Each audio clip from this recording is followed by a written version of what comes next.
Donc, alors, il est 16h05 à ma montre, heure de Ouagadougou. Donc, rebonsoir encore à toutes et à tous.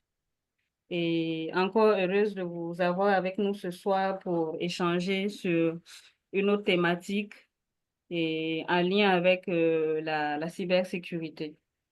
Donc, merci à vous d'être là.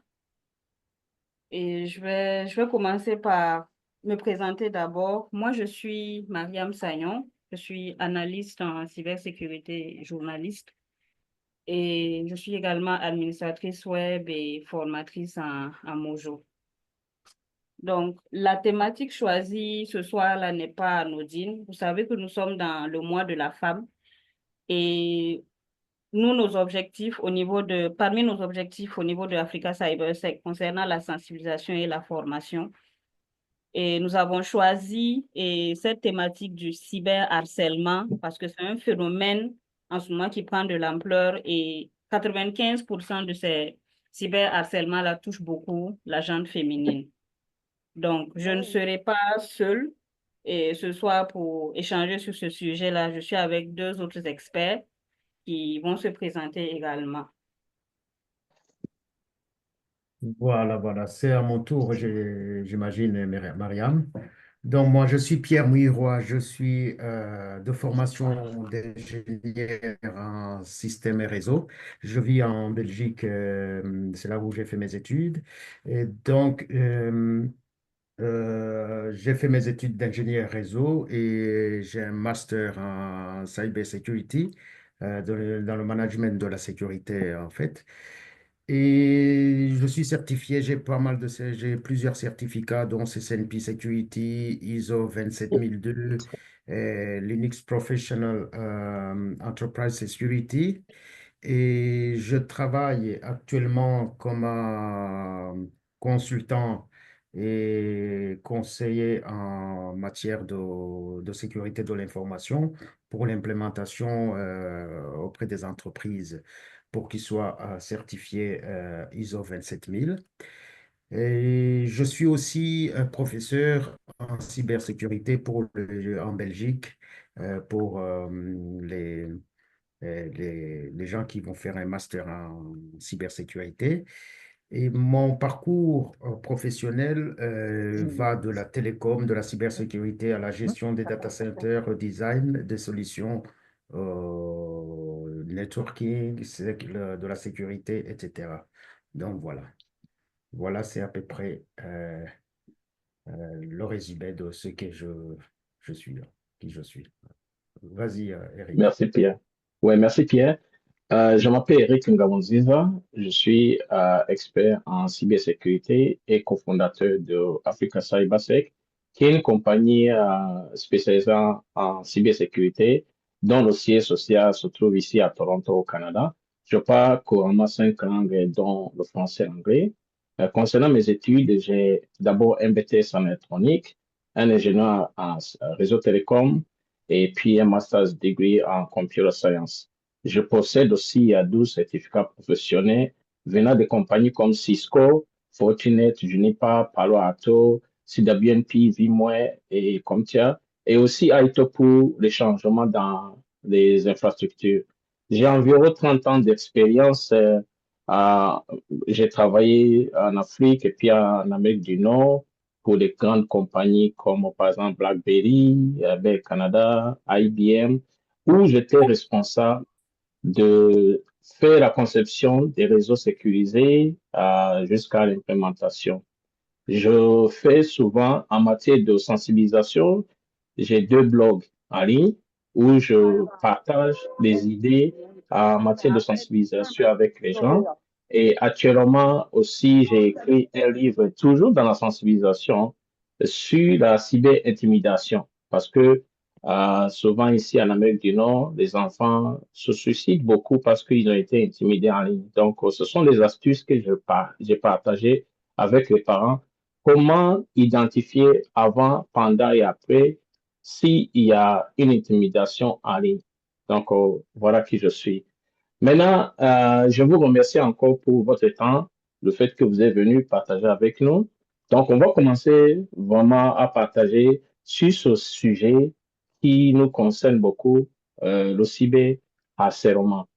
Et ces attaques, il faut savoir d'abord, tout système n'a pas de risque zéro. Il y a toujours un risque. Maintenant, nous, en tant que les professionnels de la cybersécurité, notre mission, c'est de diminuer ce risque à un niveau vraiment compréhensible ou bien ajustable ou bien euh, qui n'est pas nuisible.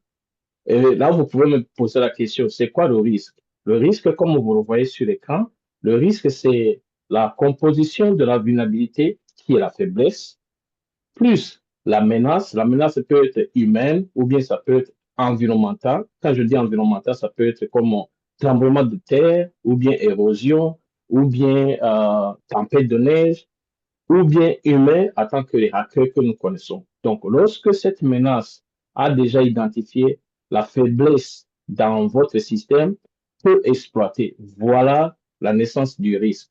Donc, nous, comme nous avons la capacité en tant qu'humain, on peut diminuer notre faiblesse. C'est comme, par exemple, quand vous voulez traverser une route, vous regardez à gauche, à droite, parce que vous voulez diminuer la vulnérabilité que vous avez envers la voiture. Si vous voyez qu'il n'y a pas de voiture, vous traversez. C'est-à-dire vous avez diminué le risque vraiment à un niveau très bas. Et c'est notre mission aussi en cybersécurité. Donc, c'était pour vous faire entrer dans le sujet. Donc, je vais laisser à mes collègues pour qu'ils puissent vous expliquer davantage. Mariam? D'accord. Merci, Monsieur Eric. D'accord. Avant de commencer, d'aller de plein pied dans le sujet du cyberharcèlement, nous allons voir quelques dernières actualités sur les cyberattaques. Je ne sais pas si vous avez souvenance de ça. En fin février dernier, le 21 février, il y a une plateforme d'échange de crypto-monnaies nommée Bybit qui a été la cible d'une cyberattaque. Donc, cette cyberattaque a entraîné le vol de plus d'1 milliard de dollars en actifs numériques, donc en monnaie électronique. Les pirates ont réussi à s'échapper avec, et puisque là, les enquêtes continuent pour pouvoir et pour régler ce problème. Donc, c'est pour montrer à quel point les cyberattaques ont une grande ampleur également et continuent de gagner du terrain. Pour ceux qui n'ont pas place les systèmes sécurité qu'il faut. Voilà. Donc, c'était on voulait soulever comme première chose concernant les attaques. Maintenant, slide suivante. Et concernant le cyberharcèlement à proprement parler, la définition simple, c'est le harcèlement en ligne. C'est tout ce qui désigne l'usage d'Internet et des technologies pour intimider, menacer ou humilier une personne. Maintenant, elle peut avoir plusieurs formes. On a les messages haineux et insultes qu'on envoie à la victime, les diffamations et rumeurs. Ça peut être une campagne de trucs, de désinformation, de propagation d'informations fausses sur la vie privée de la personne, l'usurpation d'identité, la publication de contenus humiliants ou compromettants et les menaces en ligne, un peu comme les cyberextorsions qu'on a l'habitude de voir. Donc, comme impact sur la personne devient anxieuse, ça peut conduire à la dépression, à l'isolement même, et peut-être même porter avoir des atteintes graves sur la santé mentale et physique de la victime. Donc, concernant le cyberharcèlement et comment les criminels arrivent à à attaquer les victimes. Généralement, c'est par les réseaux sociaux. Les victimes sont connectées, elles ont des comptes sur les réseaux sociaux, elles ont des données d'identification, les numéros de téléphone, les adresses mail. Donc, c'est par ces outils-là que les criminels arrivent à entrer en contact avec les victimes et commencer à les faire du mal. Donc, on a la technique du phishing, du smishing, du vishing. Et phishing, c'est l'hameçonnage, c'est-à-dire l'envoi frauduleux des emails et qui incite la personne à donner ses données sensibles sans le savoir. Le smishing, c'est l'envoi de ces messages-là par SMS. Et le vishing, c'est lorsque les criminels procèdent par les appels téléphoniques en usurpant, par exemple, l'identité d'une organisation de confiance. Par exemple, le harceleur usurpe l'identité d'une école pour obtenir les informations sur un élève. On a vu des cas ici à Ouaga et c'est vrai que la finalité n'était pas la même. Par exemple, il y a des criminels qui se sont fait passer pour des établissements scolaires. Ils ont appelé des parents d'élèves pour leur dire que voilà, leur enfant était dans des situations, voilà, situations catastrophiques.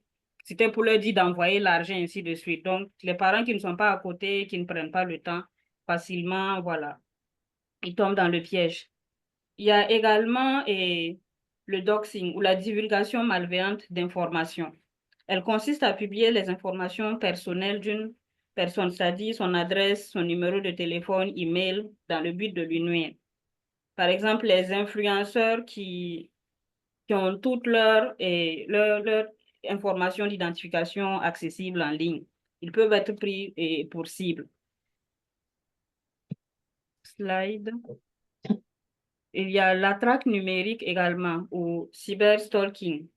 Le cyberstalking, c'est une surveillance obsessionnelle d'une personne en ligne. Et elle peut se faire à travers la géolocalisation via les réseaux sociaux, le suivi des attaques numériques, c'est-à-dire l'historique de navigation et l'interaction en ligne. La personne devient comme l'ombre de la victime. Tout ce que vous faites en ligne, les réseaux sociaux que vous consultez, les navigateurs que vous utilisez et le moteur de recherche et tout, la personne a accès à ça. L'espionnage via les logiciels malveillants. Donc, elle procède par l'installation de ces virus espions-là sur vos appareils pour pouvoir vous suivre. Donc, comme exemple, un individu qui utilise une application espion pour surveiller les messages de son ex-conjoint. Voilà. Il y a également ce qu'on appelle le revenge porn ou chantage numérique. C'est la diffusion de photos ou vidéos intimes sans le consentement de la personne. La menace d'exposer des contenus privés pour obtenir de l'argent ou des faveurs. Par exemple, un adolescent qui voit ses photos privées publiées pour avoir refusé un chantage. Donc, après avoir vu ces attaques-là, c'est comment les criminels s'y prennent. Je vais laisser la parole à Monsieur Pierre pour faire une petite démonstration sur comment cela s'illustre et comment se protéger. Oui, voilà. Donc, je vais vous montrer donc la démonstration qui est simpliste. Et cette démonstration est basée sur les outils dont nous disposons tous, en fait, et pour vous montrer à quel point c'est très facile de pouvoir utiliser les outils dont nous disposons qui sont légitimes pour pouvoir arriver à suivre la personne, pour pouvoir faire du doxing, par exemple, etc. Donc, je vais partager mon écran. Vous me dites si vous voyez bien, Eric, Myriam. Est-ce que vous voyez Oui, mon écran? oui, Donc, on voilà. voit Google. Ici, hein, le but Google. n'est pas d'aller. Vous voyez bien mon écran. Oui, Oui, oui. OK. Donc ici, le but n'est pas d'aller trop dans les techniques, mais c'est simplement pour vous montrer à quel point il est facile pour quelqu'un de malveillant de pouvoir utiliser en fait les outils dont nous disposons. Ici, j'ai choisi bêtement les outils Google. Et l'outil dont je vais vous parler, c'est l'outil Google Location. Google Location, c'est un outil qui permet en fait de vous suivre. On peut vous suivre à tous les niveaux, depuis hier jusqu'à remonter dans une semaine, un mois, 2 ans ou 3 ans. Et ça dépend de comment vous avez utilisé votre outil, si vous avez activé la localisation, la géolocalisation et tout ça, etc. Donc, on imagine que la personne a pris, vous a déjà a pris contact avec vous, qu'il a déjà accès à vos données, mais qu'il veut vraiment vous suivre et montrer à quel point vous êtes, vous faire du chantage. Et donc, comme pas mal de gens, vous disposez euh, d'un compte Google. Vous pouvez utiliser pour vos mails, vos échanges et tout ça, etc. Et vous avez activé la localisation. Donc, je vais ici pour vous montrer avec Google Maps. Donc, vous allez cliquer sur Google Maps et vous allez directement être, attendez, je vais remettre ma petite fenêtre ici, et vous allez sur l'endroit où vous vous trouvez. Ici, je suis sur ma carte, je suis en Belgique, hein. Il faut savoir que je n'ai pas mis, comment dire, autoriser tout pour me suivre à la trace, mais je vais vous montrer les traces que j'ai autorisées ces derniers temps en préparation de ce webinaire. Donc, quand vous allez dans Google Location, vous pouvez activer vos trajets. Donc ici, vous pouvez, une fois que vous avez activé vos localisations, tous vos déplacements, ils sont enregistrés sur les serveurs chez Google. Et vos déplacements peuvent être tracés depuis aujourd'hui jusqu'au moment où vous avez commencé. Si vous avez commencé à tracer ça il y a 1 an ou 2 ans, on peut remonter dans le temps jusqu'à 1 an ou 2 ans. Par exemple, pour votre info, moi, je n'ai activé que j'étais en Afrique il y a 2 semaines, donc en préparation de ce webinaire, j'ai activé, donc vous voyez, je suis ici en Belgique. Et depuis que j'ai été à Kigali, vous voyez ici aux endroits où j'ai tout visité. Donc, on peut aller aux endroits où j'ai été à Kigali. Je vais par exemple ici c'est une école, un établissement. Ici, c'est une école technique qui sont à Kigali où j'ai été visité. Et donc, on peut vous suivre et jusqu'au moment où on peut savoir qu'est-ce que vous avez fait, à quel moment, à quelle heure, où est-ce que vous avez été, à quel hôtel vous avez été, etc. Et donc, c'est un outil capable de vous tracer et dont beaucoup de gens ne se méfient pas. Et cet outil-là peut être utilisé par les malfaits, les cyberharceleurs qui peuvent vous suivre à la trace pour pouvoir en fait arriver à leur fin. Ça, c'est quelque chose qui est facile à désactiver, par exemple. Vous pouvez, dans vos applications, désactiver la géolocalisation, désactiver le traçage, et ainsi, vous pouvez être plus ou moins éviter, diminuer le risque d'être harcelé. Voilà, cet outil est disponible et vous pouvez le tester vous-même. La façon d'y aller, c'est simple. Allez sur Gmail, dans les petites applications, il y a pas mal de, il y a pas mal d'options et vous pouvez cliquer sur vos données, etc. Et vous pouvez tracer vous-même vos données pour vos itinéraires pour vous voir à quel point c'est facile, très très facile de pouvoir suivre quelqu'un à la trace. Je vous remercie pour le démo. Et Myriam, on peut passer je vais arrêter le partage et OK, on peut aller plus loin avec un autre OK. Je slide. vais, oui, je vais repartager. Oui, un instant. Voilà. C'est bon? OK. Je pense que c'est venu. Et puis, voilà. Donc, tu peux Alors, continuer. Mhm. comment se protéger contre ces cybermenaces?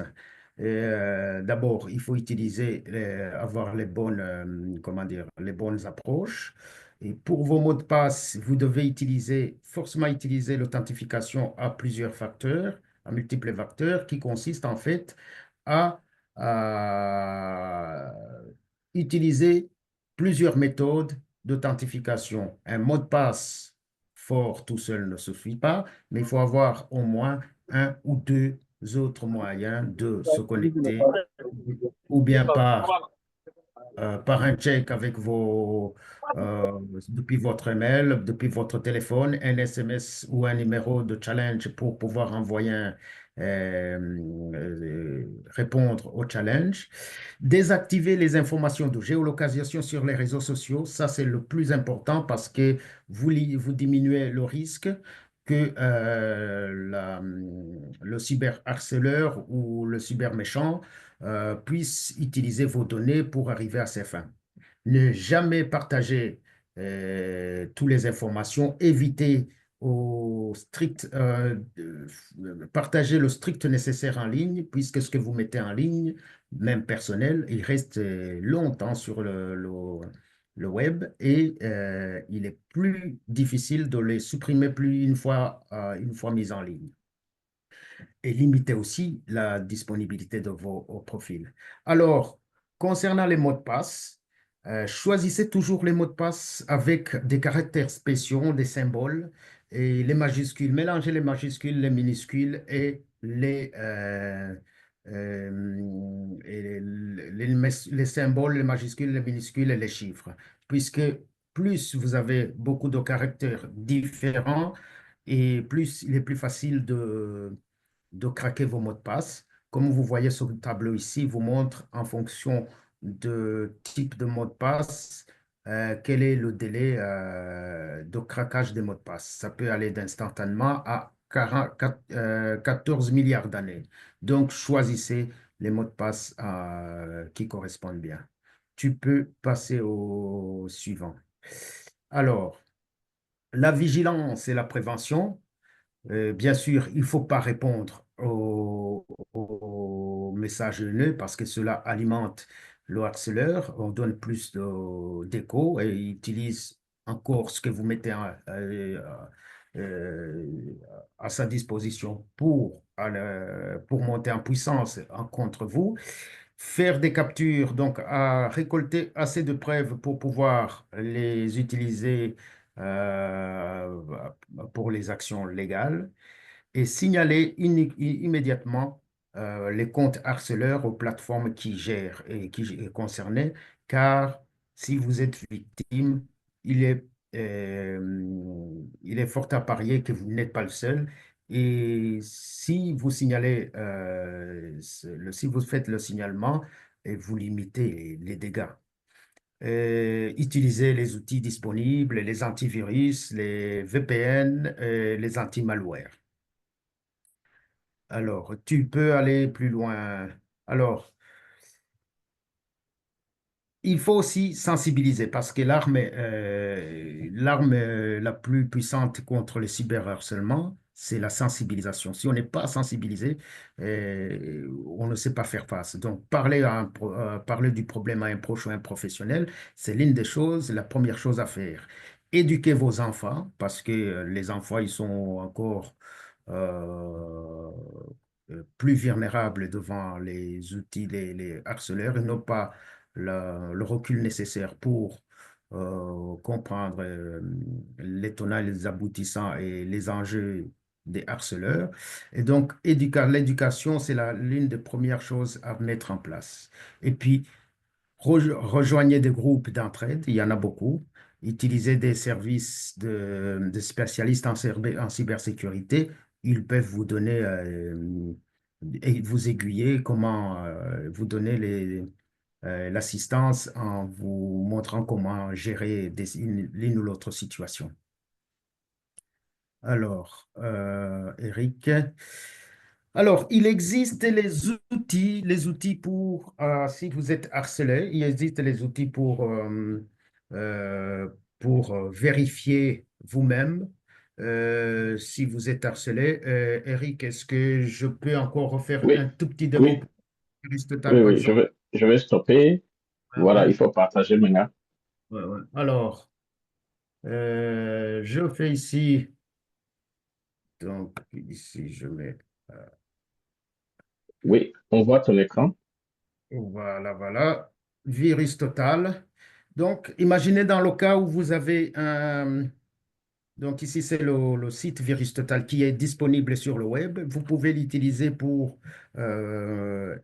voir si l'URL qui vous a, ou bien l'URL de du possible cyber harceleur ou du cyber méchant et compromise. Vous allez ici, vous tapez votre URL. Je prends une URL par exemple ici que j'ai pris sur que j'ai trouvé sur Internet. C'est un URL qui est vraiment malveillant.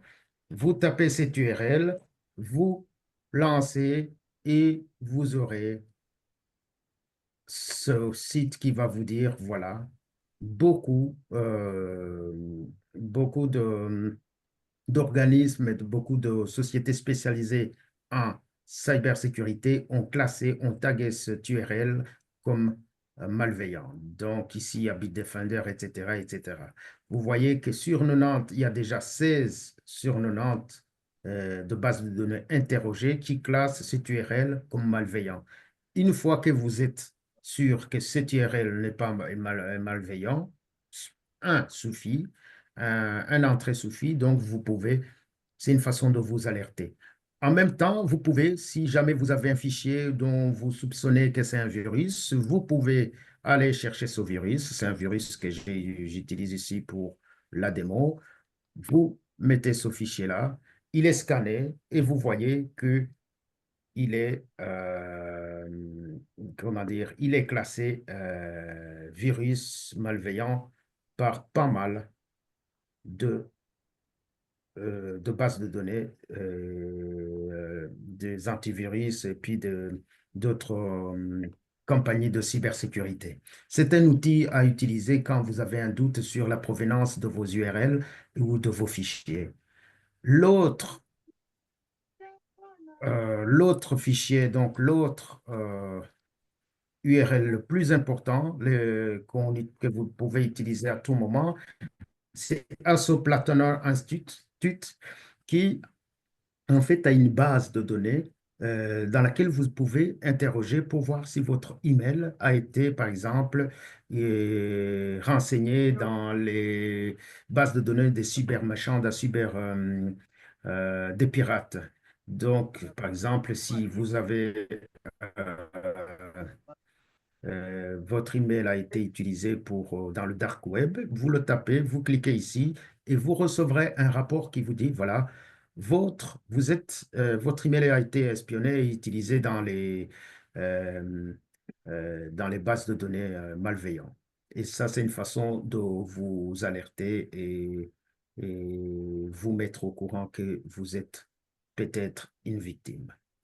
Voilà, concernant les, les outils. OK, je vais partager encore mon écran et vous me dites si vous voyez mon écran. Oui, on le voit. Alors, OK, le slide suivant. OK. Merci Pierre. Voilà. Effectivement, par là où il a fini, cette base de données est très importante parce que lorsque vous avez tapé votre email dedans, il peut vous renseigner. Si, par exemple, ça a été vu dans des différentes bases de données, ça vous donne même les années, les dates. Ça peut aller à partir du moment où votre email a été renseigné dans une base de données. Donc, c'est un outil vraiment très, très important. Maintenant, nous allons parler de nos services. On vient de comprendre, oui, que autour de nous, on doit faire attention parce que il y a des attaques qui rôdent autour de nous. Et nous sommes ici pour diminuer, pour vous aider à diminuer le risque. Donc, c'est dans ce sens-là que je vais vous présenter les services que nous offrons à Africa CyberSec. Donc, le premier service, c'est Security Assessment. Qu'est-ce que ça veut dire? Ça veut dire que on fait l'état de... Pouvez-vous mettez si vous ne parlez pas? Attendez, OK. Donc, qu'est-ce que nous faisons? Quand nous venons dans votre compagnie, on regarde quel genre d'équipement que vous avez dans votre compagnie. Ça peut être des cellulaires, ça peut être des switches, ça peut être des laptops, ça peut être des tablettes. Tout ça, ce sont des équipements. On regarde est-ce que ces équipements sont à jour. Parce que quand on dit sont à jour, s'ils ne sont pas à jour, ça peut donner une porte d'ouverture, disons une ouverture à des hackers pour qu'ils viennent faire des dégâts dans la compagnie. Et on ne s'arrête pas seulement à des équipements. On regarde aussi les logiciels qui tournent dans ces équipements. Est-ce que ces logiciels ne sont pas aussi vulnérables? D'où on tombe maintenant sur le deuxième service qui est Vulnerability Management. Savoir comment détecter les vulnérabilités. Parce que les hackers, de la même manière que on se tracasse la tête chaque jour pour essayer de diminuer le risque, de l'autre côté, les hackers aussi, chaque jour, c'est une industrie. Ils sont là pour développer les méthodes à attaquer les gens. Donc, et on offre aussi le service de risk management. Comme je vous ai dit au début, le risque, c'est la composition de la vulnérabilité plus la menace et la menace qui a exploité cette vulnérabilité. Donc, nous sommes là pour vous aider à vraiment diminuer le risque à un niveau très, très bas et savoir si, par exemple, quelque chose est arrivé, quel sera l'impact à ma compagnie en matière d'impact qualitatif ou bien quantitatif. Donc, au moins là, vous savez qu'il y a des risques. Est-ce que ce sont des risques qui sont acceptables ou bien s'ils ne sont pas acceptables? On va vous aider, on va vous donner des conseils à diminuer ces risques. Et le prochain service, c'est là où on vient pour les politiques de sécurité et savoir, par exemple, comment, si on fait une embauche, quelles sont les étapes à suivre pour que le nouveau recrue puisse se sentir à l'aise de la compagnie, de façon qu'il ne soit pas comme un virus de la compagnie. Et si l'employé a fini ses services avec la compagnie, il faut en même temps couper les connexions. Parce que je me rappelle, je ne sais pas si vous avez su, il y a 6 mois, en Arabie Saoudite, on avait chassé un employé qui venait de l'Inde et la personne est partie. C'était un système ingénieur. Et quand la personne est partie en Inde, s'est rendu compte 2 mois après qu'il avait encore accès au cloud de la compagnie. Donc, comme la personne n'était pas contente, ce qu'elle a fait, elle a en même temps parti dans le cloud, elle a enlevé 200 machines virtuelles. Et ça a coûté beaucoup à la compagnie. Mais c'est la compagnie qui a fait l'erreur et n'a pas suivi toutes les étapes sécuritaires pour lorsque la personne part, il faut en même temps couper. Même si la personne part en bon terme, il faut en même temps couper les connexions. Donc, ça fait partie aussi de ce que nous appelons les contrôles de sécurité administratifs. Par exemple, des vacances obligatoires. Et les gens se demandent, mais pourquoi des vacances obligatoires? Oui, parce que imaginez-vous si vous êtes comptable dans une compagnie et vous occupez cette position pendant 3 ans. Comment est-ce que la compagnie saura que vous n'êtes pas en train de détourner si vous n'allez pas en vacances? Quand vous allez en vacances, vous déléguez ce que vous faisiez à quelqu'un d'autre. Donc, si vous faisiez des choses qui n'étaient pas claires, cette dernière le saura et pourra maintenant avertir la compagnie. C'est une façon aussi de la sécurité. Et maintenant, on parle de anti-phishing. Et nous avons un outil qui donne ces services dans 11 différentes langues, c'est-à-dire français, anglais, espagnol, portugais, mandarin, cantonais. Ce que nous faisons, on envoie des simulations email à des employés de différents départements et chaque vendredi, on donne le rapport au manager pour dire telle personne a ouvert l'email, telle personne a cliqué sur le lien qui était dans l'email ou bien a ouvert le fichier attaché. Parce que quand vous cliquez sur un fichier attaché, peut-être que vous êtes en train de télécharger un virus. Donc, tout ça, c'est pour alerter la compagnie pour savoir, oui, vous avez des employés, mais qui ne sont pas sensibilisés. Parce qu'aujourd'hui, la majorité des attaques viennent de l'intérieur, pas de l'extérieur. Il suffit seulement d'un seul employé, même si vous avez déployé des milliards dans la sécurité, il suffit un seul employé pour ouvrir la porte au hacker et puis la compagnie peut se voir dans la faillite. Ça dépend de combien les hackers vont demander comme rançon. Et l'autre service que nous offrons, c'est Third Party Risk Management. C'est-à-dire, quand nous avons des partenaires, nous avons des fournisseurs, on a tendance à ne pas vraiment garder l'œil ou bien sécuriser trop les connexions entre les partenaires ou bien les fournisseurs. Or, il a été démontré que là aussi, on peut être attaqué à partir de là. Et il y a 3 ans, aux États-Unis, une grande compagnie qui s'appelle Target a été attaquée. Comment? Pourtant, Target, c'est une compagnie qui avait misé bien dans la sécurité. Ils avaient mis beaucoup d'argent dans la sécurité, mais ils avaient une compagnie qui faisait la maintenance des climatiseurs. Voilà. Et cette compagnie n'était pas bien protégée. Et cette compagnie a été hackée. Et quand les hackers sont entrés dans la compagnie, ils ont vu tous les accès que cette compagnie avait, dont Target. Et c'est comme ça que Target a été attaqué. Donc c'est pour ça, même si il y a cette confiance, ça n'empêche pas que vous devez aussi verrouiller et puis parce que les attaques peuvent venir de là-bas. Le prochain service c'est Data Protection. Ici, on parle de la sauvegarde, restauration, parce qu'on donne toujours des conseils. Quand vous travaillez, il faut au moins avoir 3 différentes sauvegardes. Et les 3 différentes sauvegardes doivent être à 3 endroits différents. Au cas où, quand je dis différent, ça doit être différemment au niveau de géographie. Parce que si, par exemple, je suis en train de travailler sur ma machine, je sauvegarde sur ma machine et puis je sauvegarde sur USB, mais USB se trouve au même endroit. Si quelque chose arrive là-bas, je perds les deux. Donc, quand on dit différents endroits, c'est-à-dire, je peux sauvegarder dans ma machine, oui, et je peux sauvegarder dans le cloud, oui. Là, c'est bon. Parce que si quelque chose est arrivé à ma machine, au moins j'ai une copie qui est dans le cloud. Mais qu'est-ce que les hackers, eux, ils font?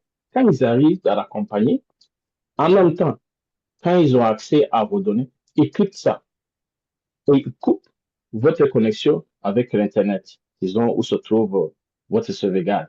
Et là, maintenant, ils vous font chanter pour que vous payiez autant d'argent pour qu'on vous donne la clé pour décrypter et que vous aurez encore accès à vos données.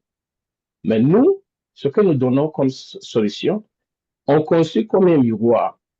Et quand les gens de l'extérieur sont en train d'accéder à des informations, en réalité, ils n'accèdent pas les vraies données. Ils sont en train d'accéder à des données virtuelles, c'est comme des copies. Maintenant, quand un hacker va venir, il va crypter les données virtuelles, c'est pas grave. Il va couper la connexion Internet, c'est pas grave. Nous, on vient, on détruit le miroir, on construit un nouveau miroir, on vous donne une nouvelle connexion. En moins de 4 heures, vous avez encore accès à vos sauvegardes. Parce que aujourd'hui, ça dépend de la grandeur de sauvegarde. Pour restaurer toute la sauvegarde, ça peut faire des semaines, ça peut faire même des mois. Donc, ça, c'est une solution qu'on appelle offline backup. Et prochain service, c'est bien sûr tout ce qui est la sensibilisation, comme ce que nous faisons, mais on fait aussi pour les compagnies 2 fois à l'année. Sensibiliser les employés que oui, ne cliquez pas sur n'importe quoi, n'ouvrez pas n'importe quoi. Si un message arrive, vérifiez la provenance et aussi regardez le contexte, parce que le contexte peut vous dire, il y a quelque chose qui ne va pas dans cet email, surtout quand il y a insistance. On vous dit, faites ça, sinon, dans 24 heures, il y aura ça. Là, déjà, vous pouvez vous poser des questions. Ne fût-ce que, par exemple, prendre le téléphone et appeler la personne soi-disant qui a envoyé l'email. 99%, vous allez voir que cette personne vous dira que non, je n'ai pas envoyé d'email. Prochain service, c'est la gouvernance et tout ce qui est les risques, compliance. Ça veut dire quoi? Selon le domaine où vous exercez, si vous avez une institution financière, ou bien vous êtes une école, ou bien vous êtes un hôpital, vous avez des normes internationales. Est-ce que vous êtes conforme? On vous aide à être vraiment dans la conformité avec la norme internationale. Par exemple, en santé, ça peut être HIPAA. Comment est-ce que vous gérez les données des patients? Si par exemple, je me présente à votre hôpital, je dis je suis le père de tel, donnez-moi son fiche. normalement, vous ne devez pas me donner ça. Tant que cette personne n'a pas donné l'accord. Et le dernier service que nous offrons, c'est la pénétration, ce qu'on appelle penetration testing. Et ici, on se met dans la peau des hackers. On vient attaquer la compagnie officiellement et légalement. Parce que c'est la compagnie qui dit, OK, je suis en train de voir si je suis sécurisé. Venez attaquer ma compagnie et vous allez me donner un rapport de toutes les vulnérabilités que je possède. Donc, c'est ce qu'on appelle penetration testing ou bien ethical hacking, c'est-à-dire c'est un hacker éthique. C'est ce que, dans le jargon en cybersécurité, c'est ce que nous appelons white hacking. Dans les white hackers, il y a black. Black, vous connaissez beaucoup les black. Black, c'est eux, ils sont là pour venir voler et puis vendre. Les white hackers, c'est ceux eux qui font penetration testing. Ils viennent légalement et officiellement. Donc, voilà les services que nous offrons en fonction des compagnies. Et ici, c'était le livre dont je parlais que j'ai écrit pour sensibilisation des parents pour la cyber-intimidation, les astuces que je donnais à des parents, comment éviter et comment aussi accompagner l'enfant qui est déjà affecté. Et ici, ce sont nos contacts. Vous voyez que nous sommes représentés dans beaucoup de pays en Afrique. Donc, si vous voulez nous contacter, voilà nos contacts. Et je peux m'arrêter par là et je vous demande vraiment si vous avez des questions, je me dis que vous avez des questions, ne soyez pas timide, posez vos questions. Sur cet appel, il y a plusieurs experts qui pourront vraiment répondre à vos questions. Merci. Marianne? D'accord. Merci, Monsieur Eric. Merci également à Monsieur Pierre pour sa présentation ainsi que les démonstrations pour montrer à quel point souvent on active nous-mêmes des autorisations sur nos appareils qui nous rendent vulnérables. Merci pour ces détails-là. Donc, nous allons à présent donner la parole à l'audience. Pour ceux qui ont des questions, c'est le moment. Mais déjà, et pendant les présentations, j'ai parcouru un peu le chat. Il y a déjà des questions qui sont là. Et on a également, M. Eric vient de le dire, en plus de nous, dans l'audience également, il y a des experts bon, qui vont apporter, qui peuvent intervenir et apporter leur contribution et aux différentes questions. C'est un échange. C'est pas, personne ne détient le monopole de la connaissance comme on a coutume de le dire. Donc, les gens pourraient intervenir et donner leur témoignage. Donc, je ne sais pas, Monsieur Eric, on va aller avec les questions du chat ou bien on va permettre aux gens de poser oralement d'abord. S'il y a des gens qui ont levé la main, on peut... Oui, je vois, il y a une main qui est levée. Oui, il faut lui donner la parole. D'accord, ok. Monsieur Lamine Diallo, vous avez la parole. Merci infiniment pour cette présentation. J'ai quelques questions qui me viennent à l'esprit. Euh, D'abord, la première question que je voudrais poser, je vais poser quelques questions en cascade, excusez-moi pour ça. La première question que je voudrais poser, c'est vous avez montré, je pense, deux logiciels qui permettent de prévenir ou de détecter le cyberharcèlement. Euh, Moi, ce que je voudrais dire, ces deux outils, le Versus Total et le HPI, je pense que permettent, si j'ai bien compris, une détection en posteriori, une fois qu'un lien ou qu'une donnée ou une donnée est déjà en circulation. Moi, je pense en matière de prévention, on pense souvent à une détection en amont, par exemple par blocage automatique ou par notification avant que l'utilisateur ne soit exposé au risque. Selon vous, comment pourrait-on renforcer cette prévention active auprès du grand public, en particulier pour les publics vulnérables au cyberharcèlement? Ça, c'est ma première question. Et ma deuxième question, sur le plan juridique, quels sont les recours, les outils qu'on a, surtout en Afrique, pour lutter contre le cyberharcèlement? Merci. Merci, docteur Amine, et merci d'être venu aussi. Euh, pour, je vais laisser Pierre, tu vas répondre à la première question, mais je vais répondre à la deuxième. Ouais. N'est-ce pas, Pierre? Alors, les outils dont je vous ai montré, Virus Total, c'est vrai que c'est à contre-coup, et une fois que vous êtes attaqué, vous avez un doute, même avant d'être attaqué, vous avez un doute, vous pouvez l'utiliser avant d'être attaqué ou avant de cliquer sur un lien ou d'ouvrir un lien. Donc, ça peut être utilisé en préventif si vous êtes sur le coup d'être attaqué avant d'aller en profondeur, avant de continuer vos actions.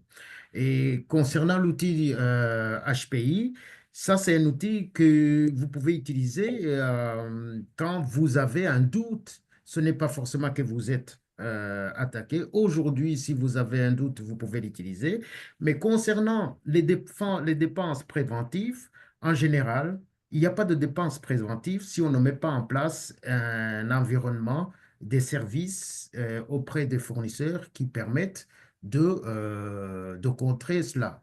Donc, si vous n'avez pas de pare-feu, et tout le monde peut entrer chez vous. Donc, il faut au départ avoir ce système de pare-feu, par exemple.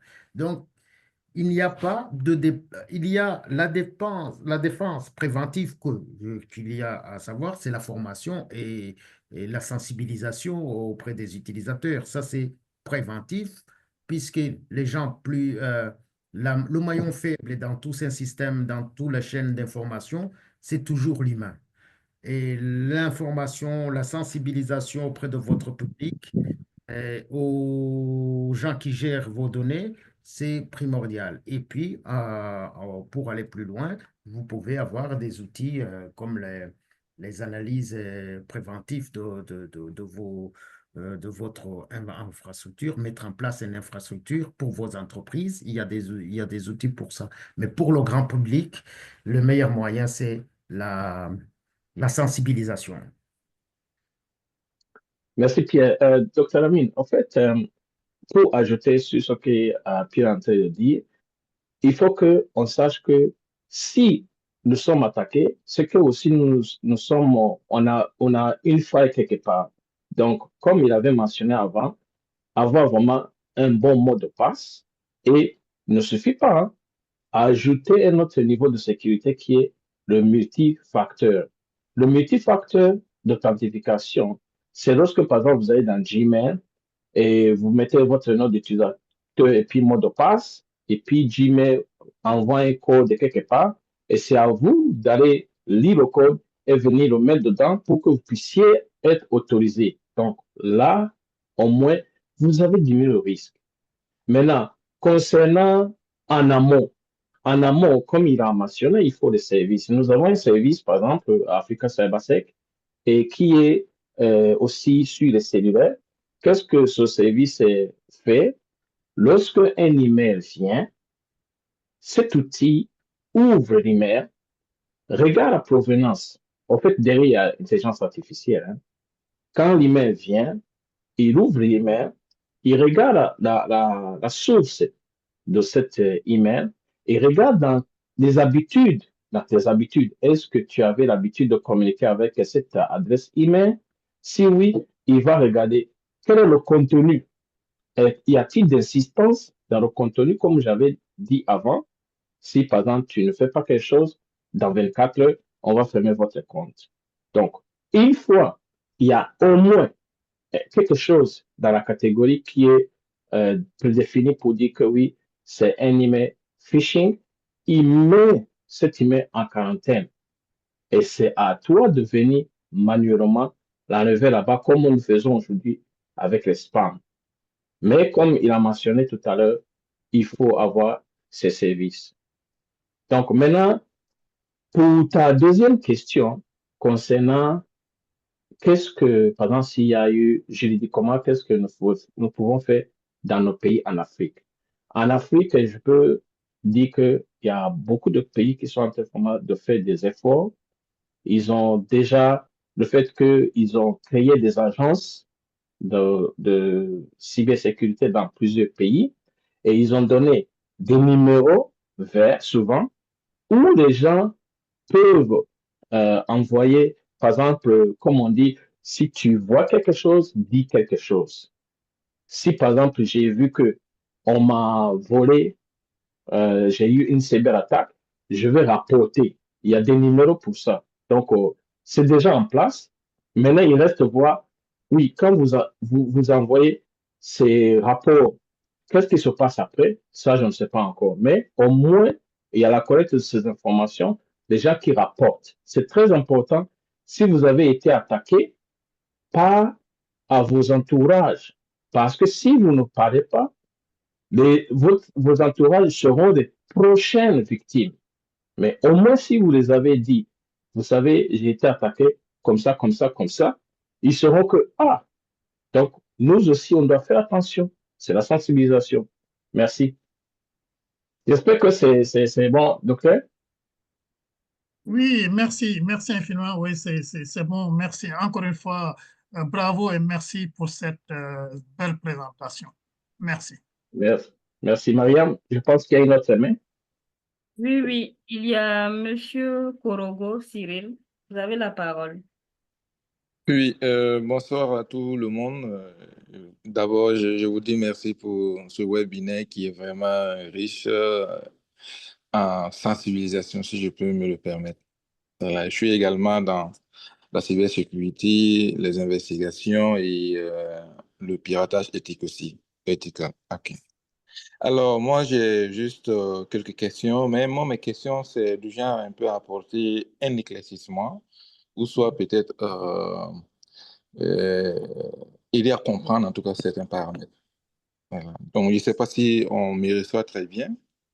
Oui, oui, oui, oui. D'accord, super.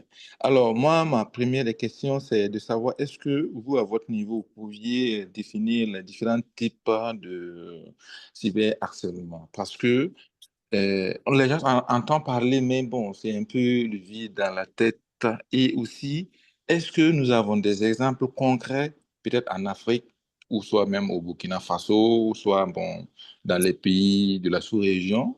Parce que je sais qu'il y en a eu en janvier ici au Burkina. Voilà. Et Mhm. la seconde question, c'est plutôt, est-ce que tout ceci ne serait pas encore judicieux de peut-être essayer de définir encore ce que c'est que l'ingénierie sociale? Voilà, parce que tout contourne autour de l'ingénierie sociale. Voilà, c'est vrai que le risque zéro n'existe pas, là, mais Mhm. je crois bien que on peut les minimiser, comme a dit l'expert. Voilà, mais il y a toujours la question de la sensibilisation qui reste un tabou, voilà, pour certaines personnes.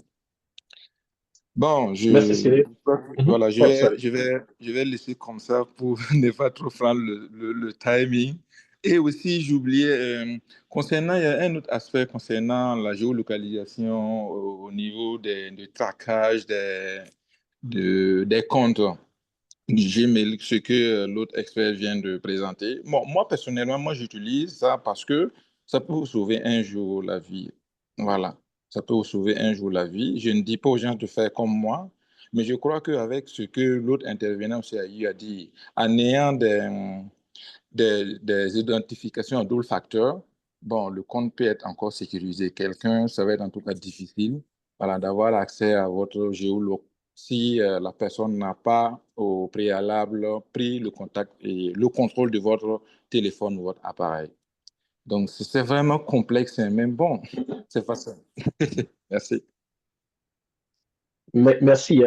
Je vais commencer et puis Pierre, Mariam, vous allez me compléter. Cyril, c'est Cyril, non? C'est Cyril? Oui, C'était exact. Cyril. C'est Voilà, Cyril OK. Kourogo, oui. Merci Cyril, merci Cyril. Et puis c'est même mieux, c'est bien même que tu es venu, surtout que tu es du domaine. Tu as demandé à ce que on puisse aussi redéfinir ou bien réexpliquer c'est quoi l'ingénieur social. Parce que c'est très important que les gens le sachent. L'ingénieur social, c'est comme des tactiques ou bien des techniques que je peux mettre. Par exemple, si c'est moi qui veux maintenant attaquer, je suis devant ma victime, ce sont les techniques ou bien les tactiques ou bien les astuces que je vais mettre en place pour blaguer cette victime, afin que cette victime me donne ses propres informations sensibles. Information sensible peut être, par exemple, son nom, son prénom, sa date de naissance, son nom d'utilisateur, son mot de passe. Donc, tout ça, ce sont ce que je considère comme quelque chose d'important.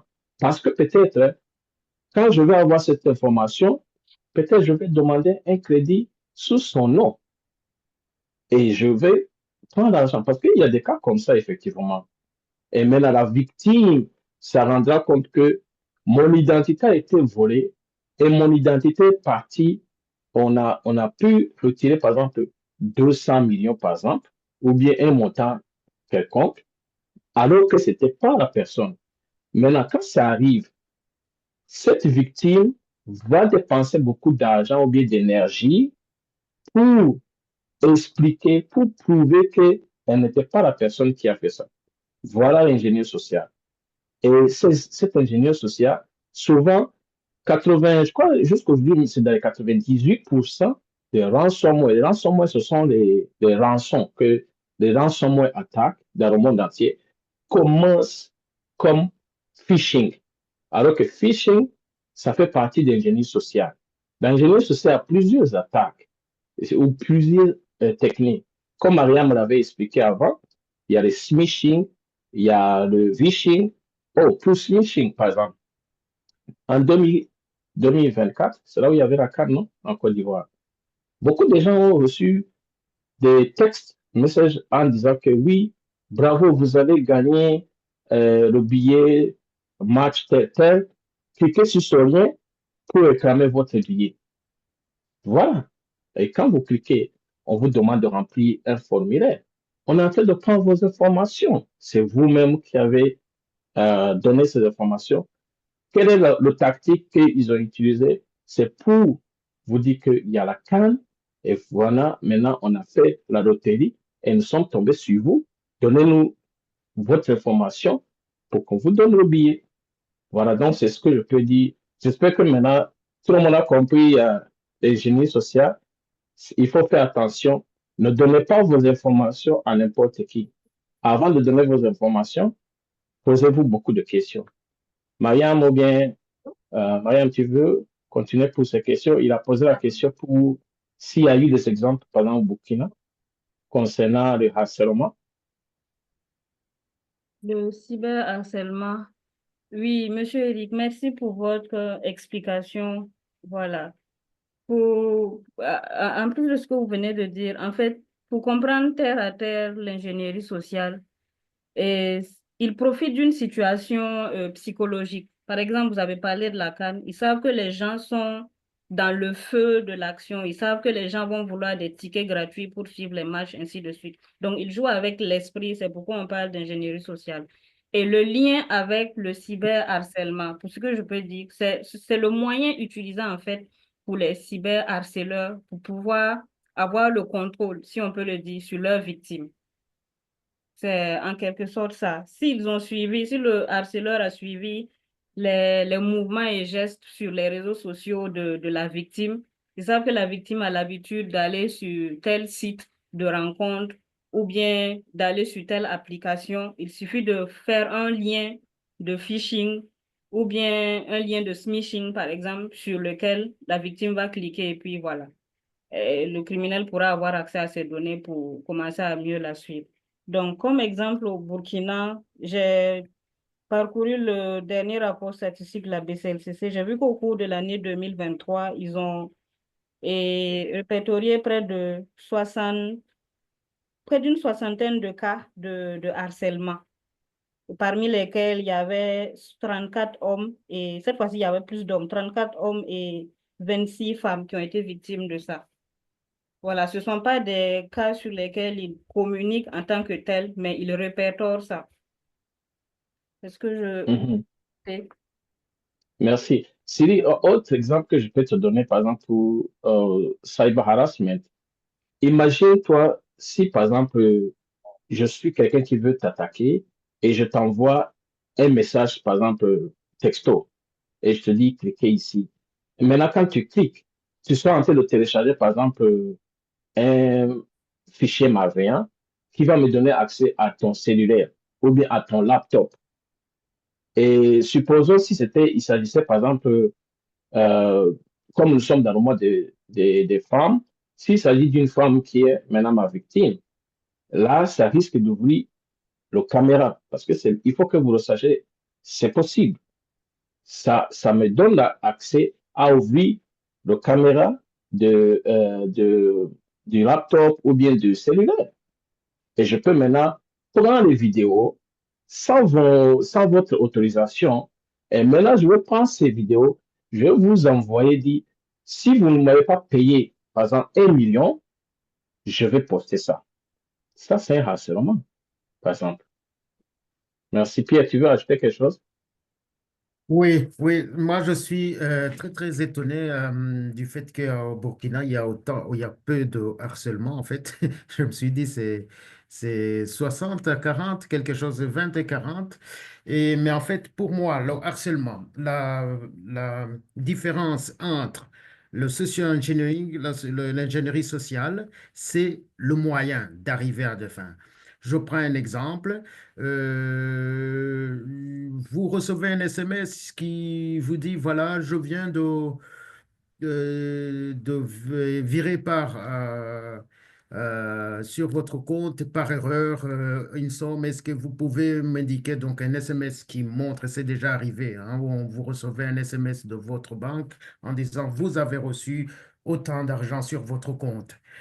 Et puis, vous ne vous méfiez pas, la personne vous contacte tout de suite en disant, en fait, c'est par erreur, on vient de vérifier, de mettre l'argent sur votre compte. Est-ce que vous pouvez me donner votre numéro de carte pour vérifier exactement si c'est arrivé? Donc, c'est l'ingénierie. On utilise la partie humaine pour pouvoir, en fait, arriver à vous soutirer de l'information. Et le harcèlement, c'est le résultat. Le harcèlement, ça peut être quelqu'un qui a les infos qui vous sont propres et qui vous sont privées, dont je vais utiliser pour arriver à mes fins. Donc, imaginez, comme Eric l'a dit, j'ai activé votre caméra, je peux voir votre intérieur et je vous harcèle en disant, voilà, ça, c'est vous. Est-ce que vous pouvez, euh, je peux utiliser ces infos-là pour pouvoir arriver à vous soutirer de l'argent et le faire d'une manière à vous attaquer psychologiquement pour que vous puissiez être victime à mon emprise, pour que vous puissiez faire ce que je veux. C'est en général ça, le harcèlement. C'est répéter, pouvoir amener quelqu'un à tomber, comment dire, à perdre la tête et finalement faire ce que euh, le hacker veut qu'il fasse. Ok, merci, Mariam. D'accord. Si tu avais dit, il y Mais avait d'autres questions? oui, oui, dans le chat, il y a des gens, il y en a qui disent qu'ils n'arrivent pas à lever la main. Oh, Il y a Monsieur Eric Koulibaly. Si vous êtes en ligne, vous pouvez activer votre micro. Oui, bonsoir à vous chers tous. Merci déjà pour ce panel-là. Vous m'entendez? oui, oui, Oui, oui. oui. Quoi? Voilà, merci pour ce panel-là. Il est très enrichissant. J'ai beaucoup appris de toutes ces informations que vous avez données. J'ai un aspect que je voulais peut-être éclaircir, que je voulais juste dans l'intervention du premier intervenant. Il a montré un site internet sur lequel on pouvait mettre notre email Mhm. et puis voir si notre email avait fait l'objet d'utilisation sur certaines plateformes. Maintenant, ma question, c'est de savoir, lorsqu'on constate que peut-être notre email a été utilisé, quels sont les recours pour pouvoir peut-être retirer notre email de ces différentes plateformes-là? Ouais, merci, Eric. En fait, c'est pas pour aller retirer, parce que c'est comme aujourd'hui, hein, il y aura toujours des voleurs. n'est-ce pas? Maintenant, quand tu fais ce recherche et puis tu vois, par exemple, ton adresse email, pour une raison ou l'autre, est partie est dans le dark web, par exemple, la base de données de dark web. La première des choses qu'il faut faire, il faut changer, si tu as toujours accès à ton email, il faut changer le mot de passe. Comment d'abord cet email est arrivé là-bas? Peut-être que tu avais ton email enregistré dans une compagnie et qui a été piraté et toute la base de données s'est retrouvée là-bas. Donc, ce qu'ils font, quand ils volent ces bases de données, ils vont vendre ces données. Et maintenant, c'est comme ça que ton email se retrouve là-bas. Et l'email, c'est ton identifiant. Quand on dit un compte en ligne est composé de l'identifiant, l'authentification et l'autorisation. Donc, comme un hacker a déjà eu disons, une pièce parmi les 3 pièces qui composent ton contact, il a l'identifiant. Donc, la prochaine étape, c'est de voir comment cette personne peut avoir accès à ton mot de passe. Donc, c'est pour ça qu'il faut changer le mot de passe et puis activer le multifacteur d'authentification. Donc, c'est ce que je peux te dire. Si il arrivait que tu vois que l'email fait partie de la base de données. Est-ce que c'est clair, Eric? Oui, c'est clair. Merci beaucoup. De rien. L'outil que j'ai présenté, c'est un outil qui vous permet de vérifier que votre mail a été compromis. Votre adresse mail est compromise. C'est tout. Donc, vous recevoir un rapport comme quoi, oui, cet email a été utilisé à tel endroit. C'est un outil pour vérifier et être sûr. Mais comme on vient de le dire, les bonnes manières, les bonnes méthodes, les bonnes pratiques pour gérer vos mots de passe, vos authentifications, c'est l'arme ultime. Si vous avez un email avec un mot de passe ABC123, forcément, il y a forte chance que cet email peut être, comment dire, utilisé et craqué facilement. Et ce que je peux ajouter, Eric, je me dis que tu connais, par exemple, la méthode qu'on appelle brute force. Eric, tu connais ça? Brute force?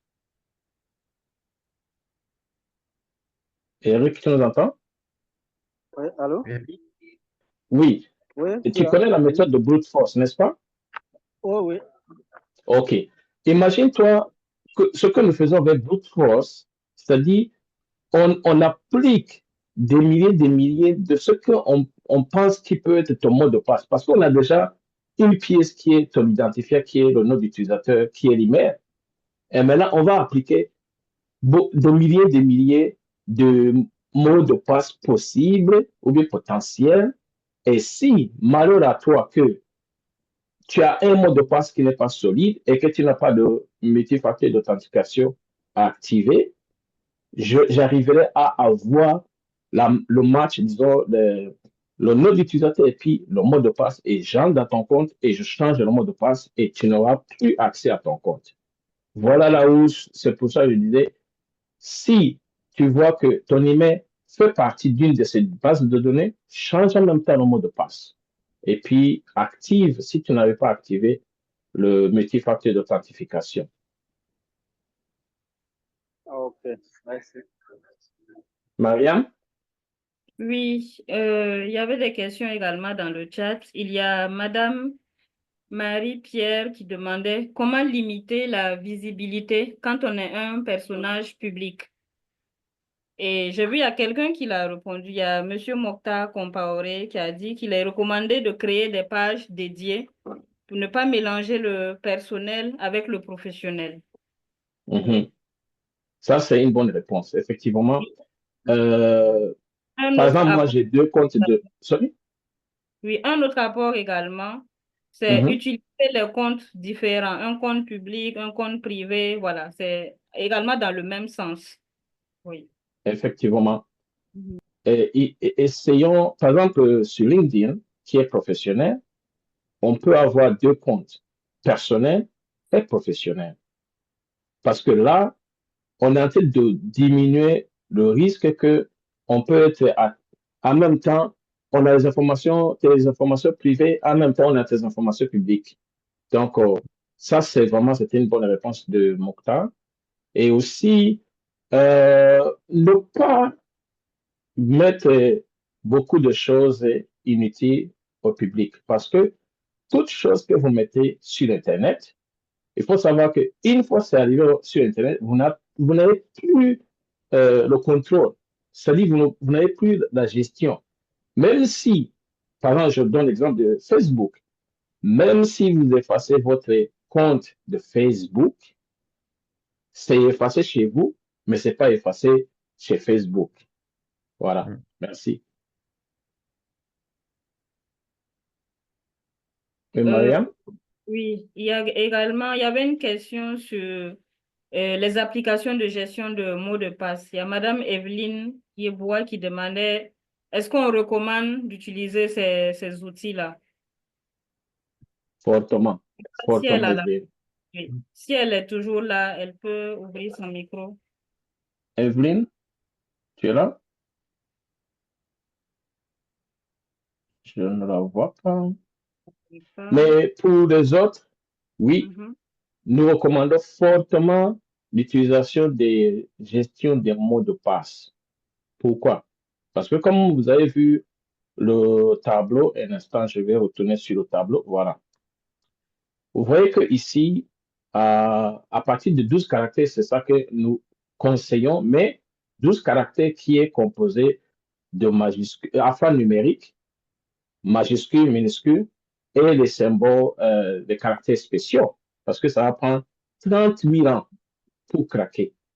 Donc, imaginez-vous une composition de 12 caractères. Si vous avez deux ou trois mots de passe, quand même, pour se rappeler, ce sera vraiment difficile. C'est pour ça qu'il faut avoir de l'aide de gestionnaire de mots de passe. Par exemple, si vous avez 10, là, oubliez. Mais, il y a un mais ici. Ne prenez pas les gestionnaires de mots de passe gratuits. Non, non, non, non, non. Parce que vous ne connaissez pas à qui ça appartient. Investissez, prenez un gestionnaire de mots de passe payant. Ça ne coûte pas cher, mais ça vous sauve beaucoup. Pierre, tu veux acheter quelque chose?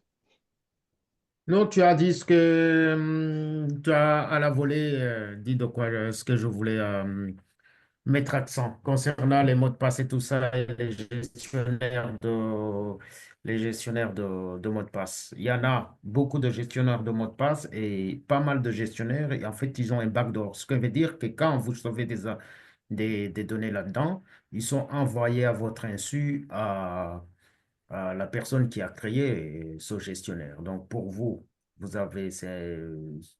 vous ne voyez rien, vous voyez que vous sauvez vos mots de passe, vous les retrouvez, mais en fait, en même temps, vos mots de passe, ils sont envoyés à la personne qui vous a vendu, enfin, qui vous a donné gratuitement l'application. Voilà. Eh oui. Et autre chose que C'était j'avais ça que je... oublié. Mhm. Allez-y, allez-y. Vas-y.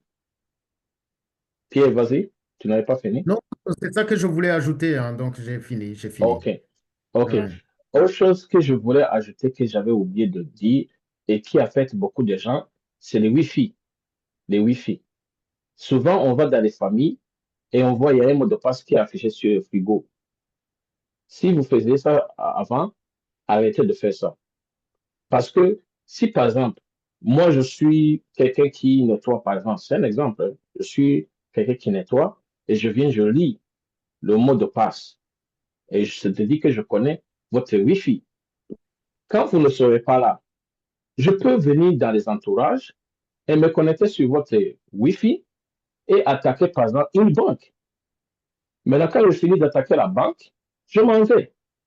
Mais le jour où la banque fera les investigations, verra que les attaques ont quitté chez vous. Comment est-ce que vous allez prouver que ce n'était pas vous? Ça va vous coûter beaucoup, beaucoup d'énergie, beaucoup d'argent. Donc, si vraiment, évitez de partager vos mots de passe, même c'est Wi-Fi. vous dites, bon, c'est le Wi-Fi. Non, non, non, non, c'est très important. C'est ça que j'avais oublié de dire ça. Merci. Mariam? D'accord. Merci, Monsieur Eric. Très pertinent également. Voilà. Il y a Docteur Abdul Aziz Maïga qui voulait faire un apport. Il a demandé la parole. Je ne sais Oui. pas s'il est en ligne. Il peut ouvrir son... Docteur. Docteur? Il est là, il est là, il est là. Docteur, Oui, bonsoir, merci d'être bonsoir. venu d'abord, hein, Bonsoir, Monsieur aussi, Eric. hein. Mhm. Je vous en prie, hein. Voilà, merci pour la présentation à tous les panélistes, hein. Je pense que il y a beaucoup d'informations qui ont été partagées avec nous, c'est intéressant. Voilà, donc je pense que ce que je voulais dire, la plupart, bon, a été résumé, mais je vais juste revenir là-dessus parce qu'on dit la répétition, elle est pédagogique. Voilà, c'est surtout sur le cyberharcèlement. Comme l'a dit un panéliste, la plupart des attaques réussissent parce que nous, les humains, voilà, on donne l'opportunité aux attaqueurs voilà, d'avoir des informations sur nous-mêmes. Voilà, donc ce qui fait que certaines attaques réussissent. Je prends un exemple. La plupart des gens partagent des images sur Facebook sans faire attention, ils partagent leur localisation. Tout ça, ça peut être utilisé par des cybercriminels pour vous atteindre. Voilà, donc je voulais juste conseiller voilà, aux gens de faire attention à ce qu'ils partagent en ligne parce que parfois il y a des informations confidentielles qui peuvent fuiter. Voilà, il y a eu même des exemples où des gens ont partagé une image, il y avait leur carte bancaire qui était à côté et un cybercriminel va vous prendre la photo, va zoomer dessus et voir votre numéro de carte bancaire et utiliser ça à faire des paiements en ligne à votre insu. Donc, vous voyez ce qui est intéressant à prendre en compte.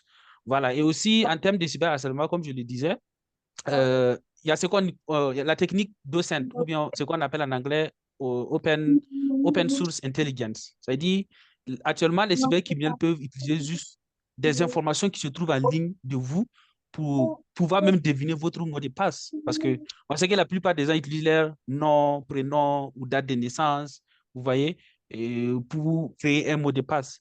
Donc, quelqu'un peut aller sur Facebook pour, par exemple, détecter votre nom. Sur Instagram, va aller trouver votre date de naissance. Et sur LinkedIn, va aller trouver d'autres informations et en combinant ces informations-là, peut deviner même votre mot de passe, vous voyez. Donc, il faut faire vraiment très attention par rapport aux informations que vous partagez en ligne. Voilà, c'est ça que je voulais partager. Bon, faire un apport et par rapport à ceux qui nous suivent, voilà. Merci bien. Merci beaucoup pour ton apport, Docteur Merci. Abdelaziz. C'est bien, c'est vrai. Merci. C'est Docteur Maïga. Docteur Maïga. Oui. Merci beaucoup à Dr. Maïga. Je sais qu'il fait très tard chez toi, mais tu es venu, c'est bon. Merci. Merci beaucoup à vous. Ouais. Mariam? D'accord. Vraiment, merci, docteur. Une dernière intervention, c'est Marie-Pierre qui demande, est-ce qu'on peut citer certains de vos tableaux dans le cadre des sensibilisations? Et si oui, comment vous citez? Ah, d'accord. C'est certaines des présentations, ou est-ce que vous pouvez prendre la parole pour mieux expliquer? Marie-Pierre. Oui, bonjour. En tout cas, merci beaucoup pour cette présentation qui est très intéressante. C'est parce qu'en fait, nous sensibilisons, nous travaillons dans le cadre de genre et développement et nous sensibilisons les femmes sur le cyberharcèlement, mais spécifiquement dirigé vers les femmes. Et j'ai vu certains de vos tableaux qui sont assez intéressants, par exemple celui des mots de passe-fort qui explique Mhm. l'importance de combiner différents caractères, etc. Et donc, c'est pour savoir si dans certaines de nos sensibilisations, dans certains de nos ateliers, on peut utiliser les données que vous avez partagées ici. Oui, volontiers, volontiers, vraiment. Au fait, c'est ça le but de ce que nous sommes en train de faire. C'est de partager l'information à beaucoup de gens possible et pour au moins les sensibiliser. Parce que si on sensibilise nos entourages, on sera en train de renforcer la sécurité. Oui, je vais vous envoyer, je vais vous partager la présentation et puis là, vous pouvez les utiliser sans problème. Donc, Marie-Pierre, je vais ajouter une chose en fait, hein. Ça fait longtemps que je suis dans comment dire, je suis professionnel de la cybersécurité et la première chose qu'il faut faire, il n'y a rien à faire. Vous n'aurez jamais un système performant si l'humain n'est pas sensibilisé. Le maillon faible, c'est l'humain. Donc, plus on sensibilise les gens, plus on échange des bonnes pratiques mieux c'est pour avoir, comment dire, euh, euh, avoir un monde plus sécurisé, plus sûr demain. Donc, on vous encourage à partager ça. Oui, En tout cas, merci beaucoup et je pense que je reviendrai vers vous quand on mettra en place les ateliers pour sensibiliser les jeunes enfants parce que maintenant on a constaté que les enfants ont en main les outils numériques à partir de 8 9 ans, donc très tôt, parfois même à 6 ans. Et donc, ça va être de les sensibiliser. Je sais que c'est loin de l'aspect technique que vous avez développé depuis tout à l'heure, mais nous, on est au stade de l'humain, vraiment les sensibilisations de base. mhm, Mais En tout oui. cas, pour merci beaucoup à vous. Oui. pour votre info, moi, je regarde ici, je vis en Europe, et là où on voit beaucoup de jeunes qui ont vraiment beaucoup de problèmes, et je pense que c'est le cas aussi au Canada, aux États-Unis, beaucoup de jeunes qui vont juste à se suicider parce qu'ils sont harcelés. Eux, ils ne sont pas à... ça fait vraiment peur. Je vous encourage à faire appel aux professionnels pour vous aider. Et donc, Effectivement, Marie-Pierre, donc, en tout cas, n'hésitez pas. Et vous connaissez notre équipe. Il y a déjà Mariam aussi qui est une femme. Donc, nous sommes là. On sera vraiment content de vous accompagner dans vos sensibilisations. Merci. Merci beaucoup. Au revoir. au revoir. Mhm. Mariam? Oui, merci bien, Madame Marie-Pierre. Merci à tous également d'être restés jusque-là. Bon, il n'y a pas de... Bon, je ne vois plus de questions à mon niveau. Je ne sais pas. Ah, il y a une main de Monsieur Diallo. Oui, Je vais Oui, le... oui, merci, Fina. Si vous me permettez de revenir une deuxième fois, encore oui, une fois, merci pour les échanges très enrichissants. Euh, J'aimerais d'abord revenir sur un aspect souvent négligé dans la prévention du cyberharcèlement, la géolocalisation dont vous avez fait mention d'ailleurs avec clarté. Beaucoup de gens ne savent pas qu'ils partagent, comme vous l'avez dit, leur position en temps réel via des applications comme Google, Facebook, Instagram ou Snapchat, par exemple. Est-ce que vous pourrez donner quelques conseils pratiques et simples, surtout pour les jeunes, sur comment désactiver ces options de localisation pour éviter d'être repérés ou suivis en ligne? Et, Alors, avant de finir, je voudrais juste aussi poser deux petites questions. mhm. Pensez-vous que les réseaux sociaux en font assez pour protéger les utilisateurs? Quels changements concrets devraient être apportés? Est-ce que les campagnes de sensibilisation actuelles touchent réellement les bons publics? Merci encore une fois pour votre brillante présentation. Merci. Merci. Pierre? alors, euh, à la question, pensez-vous que les plateformes font assez? Non, les plateformes ne font pas assez pour une simple raison. Leur business est de vendre l'information et de pouvoir avoir plus d'utilisateurs et aguicher les gens. Et donc, même les méthodes qu'ils mettent en place, c'est parce qu'il y a simplement, il y a les législateurs qui leur disent, vous devez mettre ça en place. Et eux, ils ne veulent pas réguler, justement, pour faire plus du business. Donc, ils ne font jamais assez. Alors, la question posée, comment faire pour sensibiliser les jeunes? Euh, je pense que en ce qui me concerne, c'est de ne pas, première chose, de ne pas mettre uniquement le côté bateau, dire aux enfants c'est dangereux, c'est dangereux, c'est dangereux. Il faut les expliquer avec les mots. Moi, j'ai eu des enfants où j'expliquais aux enfants. Je faisais des petits dessins en disant, voilà, envoie-moi un SMS. Il envoie un SMS. Je choisis, j'utilise les outils adaptés à eux en disant, voilà, vos données ils ne sont pas sur mon GSM ni sur votre smartphone. Ils sont dans un petit nuage et faire des jeux là-dessus. Il faut, pour les jeunes, pour les enfants, il faut passer par les outils didactiques qui permettent à ce qu'eux, ils comprennent en fait le danger parce qu'ils ne sont pas les jeunes n'évaluent pas le danger comme les adultes, et donc il faut aller les expliquer avec les mots, et avec les outils didactiques avec des dessins. Moi, je faisais ça souvent en disant, voilà, avec des petits jeux de rôle, en fait. Et là, les enfants, ils peuvent intégrer facilement le concept du harcèlement.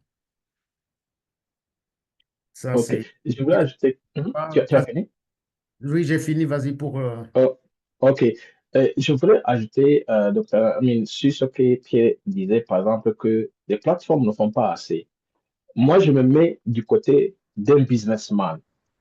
Moi, si je suis businessman, je n'allais pas voir que, par exemple, Facebook fasse quelque chose, arrête de faire la géolocalisation. Non, parce que si je veux vendre mon produit, je vais à Facebook, je paye peut-être 100 dollars et je demande à Facebook, cherche-moi les gens de telle catégorie qui se trouvent à tel endroit de quel âge. Tu vois, moi, ça m'arrange. Donc, c'est pour ça, en fait, il faut savoir que les réseaux sociaux, là, il ne faut même pas compter sur eux parce qu'eux, ils font le business. Ils vendent ces informations et c'est pour ça, à nous, en tant qu'individus, on doit désactiver. Et quand on désactive, là, bon, ils n'ont pas accès sur ce que nous faisons ou où nous sommes actuellement. Par exemple, je me dis que si tu vas quelque part, par exemple, que tu as ton CV avec géolocalisation et que tu as un compte Facebook, tu vas quelque part et que tu rencontres des gens, même si c'est la première fois, et que tu passes pendant 20 minutes là-bas, directement Facebook, parce que tout ça, c'est AI qui est derrière, intelligence artificielle. Après 20 minutes, l'intelligence artificielle va comprendre que coûte que coûte, parce que d'autres ont aussi des comptes Facebook. Comme vous êtes dans la proximité, il se pourrait que vous connaissez. Mais comme vous n'êtes pas amis sur Facebook, c'est là où tu vas voir, mais tu vois une suggestion d'amitié de quelqu'un que vous étiez ensemble. Tu te demandes comment se fait-il que Facebook a su que j'étais avec telle personne? Oui, parce qu'il nous surveille. Merci. Il y a la question encore de Marie-Pierre, je pense, Marianne. Ah, il y a même Cyril qui a levé la main. Maria, Oui, tu une es qui là? a levé la main. On Mais va je lui pense donner que la... Cyril a laissé la main où elle l'avait depuis. Non, il vient Non, de il vient la de lever. lever. Il a Non, mis sa préoccupation dans le chat, mais bon, on va lui... Il va Oui, dire ça. oui, Cyril, ok. vas-y. Bon, oui, c'est une deuxième fois que je reviens encore toujours. Voilà. Oui. Mhm. Et bon, je tiens à souligner que les questions et les précisions que je demande, c'est plutôt aussi pour éclairer aussi les uns et les autres. Voilà, Mhm. peut-être un apport, des trucs comme ça. Voilà. Là, mais d'abord, pour cette fois-ci, c'est une inquiétude. Est-ce que nous ne sommes pas en train d'assister comment dirais-je, à une cyber, comment on appelle, sensibilisation ou soit liée carrément même au risque? Parce que je me dis que si on va parler réellement d'harcèlement cyber, bon, si vraiment on peut approfondir vraiment les termes clés, notamment dans ce qu'on peut faire ou soit des cas concrets sur l'harcèlement, parce que vous voyez, c'est comment on appelle, les cas sont évoluent d'une manière exponentielle. Voilà, c'est-à-dire, c'est carrément une autre éducation même que chacun doit peut-être avoir au quotidien. Voilà, parce que les formes et les différents types d'attaques, les modes opératoires ne font que croître. Voilà, donc c'était une inquiétude pour moi parce que, bon, les gens ils mélangent, bon, pas mélangent, mais ils pensent que c'est un fourre-tout ou qu'il faut forcément être bien aguerri en cybersécurité pour être à l'abri. Mais pourtant, il y a des compartiments, il y a plusieurs structures. C'est structuré de telle sorte que si vraiment nous allons, en tout cas, bien développer par point, ça va être encore très, très, très, très, très enrichissant, voilà, pour presque pour tout le monde. Ce que je me dis, c'est mon point de vue. Et aussi, pour finir, si vraiment on peut fournir plus de sensibilisation sur l'harcèlement cyber, ça va être en tout cas la bienvenue. Voilà. Parce que les menaces existent, et ça peut partir de cyberharcèlement à autre chose. Voilà, qui va déboucher aussi à un autre thème, par exemple. Voilà, parce que je me dis qu'il faut vraiment qu'on essaie, si vous pouvez, en tout cas, si vous pouvez, bien sûr, parler plus de cyberharcèlement, et programmer peut-être d'autres webinaires pour, en tout cas, ou pourquoi pas peut-être même un sondage pour voir quels sont les types de sujets que les gens aimeraient vraiment apprendre ou prendre connaissance. Ça va être encore très, très bien. Moi, en tout cas, je suis content et je suis fier parce que souvent, je me dis que apparemment, je suis seul dans le milieu où je parle à longueur de journée, mais bon, il n'y a pas d'effet. Et voilà, je suis souvent découragé. Je me demande même ici, est-ce que les gens même font du pen testing? Il a sa machine ou soit son téléphone, pas de mise à jour, pas d'antivirus, et c'est utiliser des, des applications craquées pour faire des besoins vraiment qui vont un jour les coûter la vie. Donc, l'harcèlement peut partir peut-être du domicile jusqu'au service et créer des ennuis au plan national, par exemple. Voilà. Donc, je vais laisser comme ça et peut-être que vous allez peut-être me comprendre parce que, bon, moi, quand je commence à parler pour m'arrêter, ça devient compliqué. Et désolé vraiment si j'ai eu à revenir sur certains points et dont je ne fais pas partie des organisateurs et autres. Mais bon, pour moi, c'est la contribution. Merci. Merci, Cyril. By the way, Mariam, il faudra prendre le S'il vous numéro de plaît, Cyril, hein, s'il te plaît. s'il est possible, D'accord. je peux poser une question. Oui, je vais lui répondre. Je vais ajouter, et puis tu as posé la question, Eric. Mariam, il faudra prendre le numéro de Cyril. On va le contacter. Donc, Cyril, en Oui. fait, si tu as remarqué, hein, ce webinaire, c'est harcèlement. Harcèlement, c'est vaste.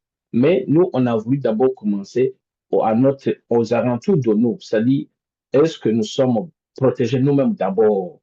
Et on doit d'abord autocritique. Est-ce que nous avons des bons mots de passe? Est-ce que nous avons activé notre MFA? L'exemple ici, quand, par exemple, je quitte la maison avec ma voiture, est-ce que ma voiture est au point avant de la mettre sur la chaussée? Maintenant, arriver sur la chaussée, il peut y avoir beaucoup de choses. Mais d'abord, il faut que je me rassure que, en sortant de chez moi, ma voiture est à mesure d'être mise sur la chaussée en, en sécurité. Et là, comme tu l'as proposé, effectivement, c'est pour ça que j'ai dit à Mariam de prendre tes contacts. On va, d'abord, toi, tu es déjà du domaine. On va organiser des choses ensemble parce que c'est ça qui fait la force, c'est l'union qui va faire la force. Donc, un exemple que je te donne, je crois que c'était au Bénin, et j'ai demandé, la personne, j'étais en train de sensibiliser, et puis quelqu'un m'a dit que elle a failli être prise dans le piège. Je dis comment? Parce qu'elle a reçu un texto qui disait que félicitations, vous avez gagné à la loterie et qu'elle allait cliquer. Je dis, mais est-ce que si tu allais cliquer, est-ce que toi, tu as joué d'abord à la loterie? Vous vous imaginez, quelqu'un allait cliquer sur quelque chose alors elle n'a pas joué. Et quand je lui ai demandé, mais pourquoi tu allais faire ça? Elle dit, ah, on ne sait jamais, hein. Oui. Donc, on a encore du travail pour sensibiliser les gens. Et ça, par exemple, si elle avait cliqué, peut-être que ce sont des virus qu'elle est en train de télécharger ou bien des fichiers malveillants, tu vois. Ok, donc Eric, tu peux poser ta question.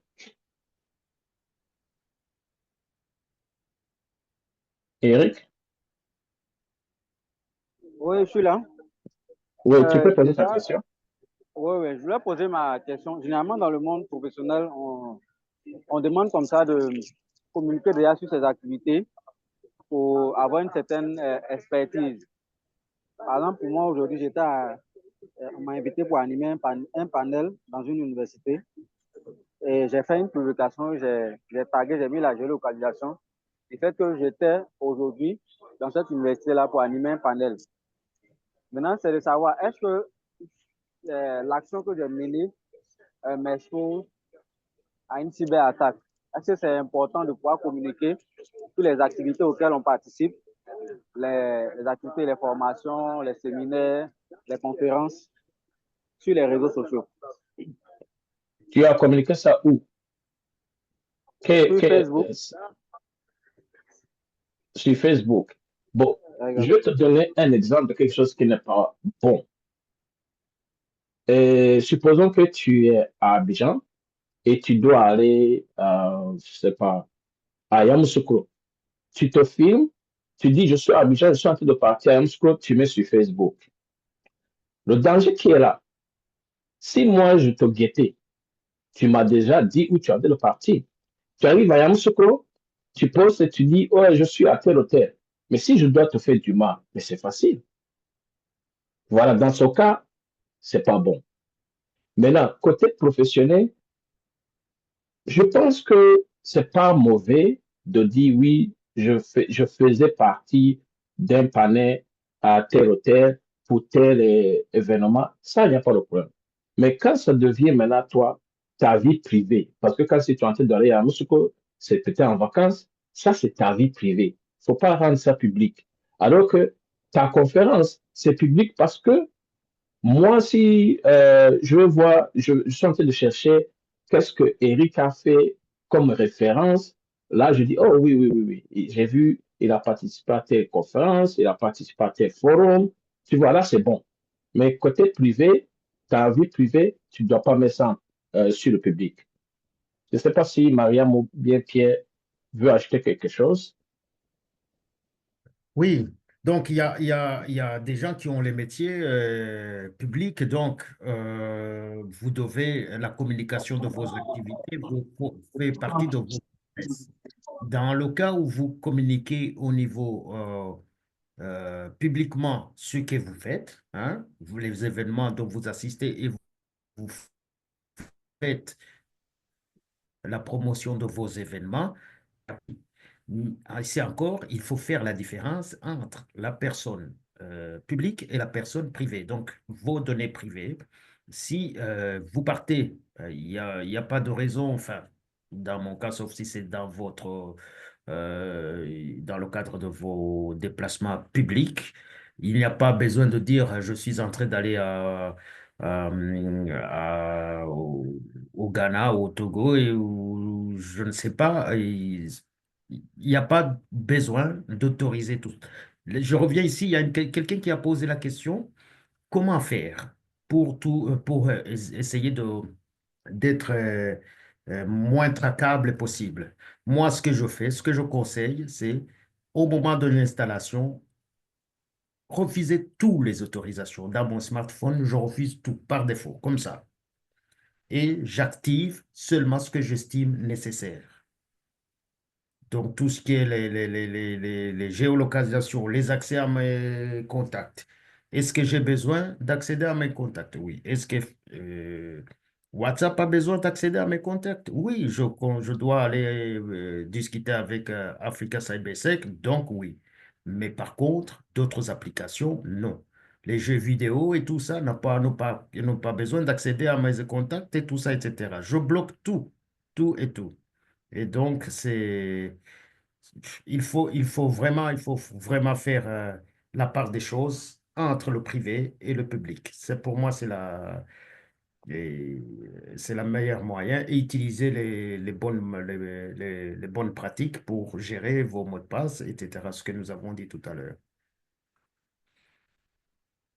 Merci Pierre. Mariam, Merci. y a-t-il d'autres questions? Je pense qu'il y a Marie-Pierre qui posait la question, que dire des experts en cybersec qui interdisent les outils numériques à leurs enfants? Qui interdisent. Non, moi, je ne suis pas d'accord. Par Moi non. contre, je dois les éduquer. Je dois éduquer les enfants. Parce que vous les empêchez dehors. Il faut aller prendre ça. Et comme ils ne sont pas avertis, et ils risquent d'être vraiment. C'est comme quelqu'un qui va euh, faire, comment dire, prétendre qu'il sait nager, et puis il va tomber dans une rivière. C'est la même chose. Parce que c'est mieux de les encadrer à la maison Mais donner accès à ces outils numériques, bien sûr, avec votre guidance, disons, il faut bien les guider, qu'ils comprennent. Comme ça, même s'ils sont dehors, ils sont déjà avertis. Sinon, si vous les empêchez, ils vont aller dehors et là-bas, c'est bonjour des gars. Mm. Marianne, tu nous entends? Oui, oui, Oui, oui, est-ce qu'il y a-t-il c'était d'autres cette questions? intervention. Je ne vois pas d'autres. Bon, si les gens veulent intervenir également, je crois que c'est le lieu parce que je regarde le temps, on a mordu, on a mordu légèrement et on ne va pas retenir ceux qui sont là depuis, voilà, depuis très longtemps également. Donc, faut permettre également aux gens de souffler. Donc, on va permettre une dernière intervention pour ceux qui sont toujours en ligne.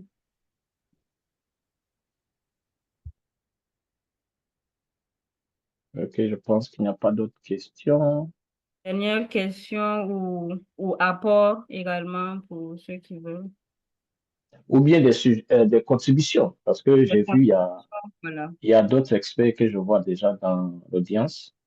d'accord. Il y a même, je vois même, comme on parlait tout à l'heure même de Ouagadougou, il y a deux contributrices. Je vois Bakis, je vois Faridatou. Vous pouvez donner vos contributions aussi, hein.